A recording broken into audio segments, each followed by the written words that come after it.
ఎవరో ఆ తోటరాముడు అంజి ఎలా ఉన్న వాళ్ళని అలా పట్టి తీసుకురండి.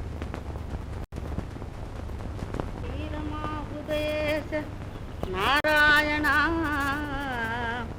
భక్తజన పోషక నారాయణ నీ గుణములక వేళ నారాయణ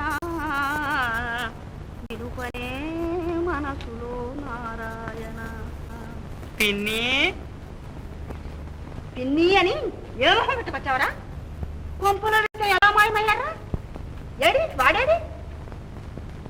శాంతమ్మా, ఎవరినైనా? మీ అబ్బాయి ఎక్కడా? లేడు. ఎక్కడికి వెళ్ళాడో? అన్నం పెట్టావా? పెట్టే పంపాను బాబు. 3 పూటల కడుపు నిండా పెడుతున్నావా? ఎందుకు పెట్టుకోను బాబు, అలా అడుగుతారే? వాడితో పాటు వీడికి పెడుతున్నావా? పడవా తక్కువ కూడా నేర్చావు రోతి కుళ్ళాయని. ఈ వేషం ఏమిట్రా? ఎక్కడికి రా దుస్తులు? మసాలా మిర్చి పిల్ల మజ్జా చేద్దాం వత్తాపా, మసాలం అంటే తేలా మీఠా ముద్దే ఎత్తాపా.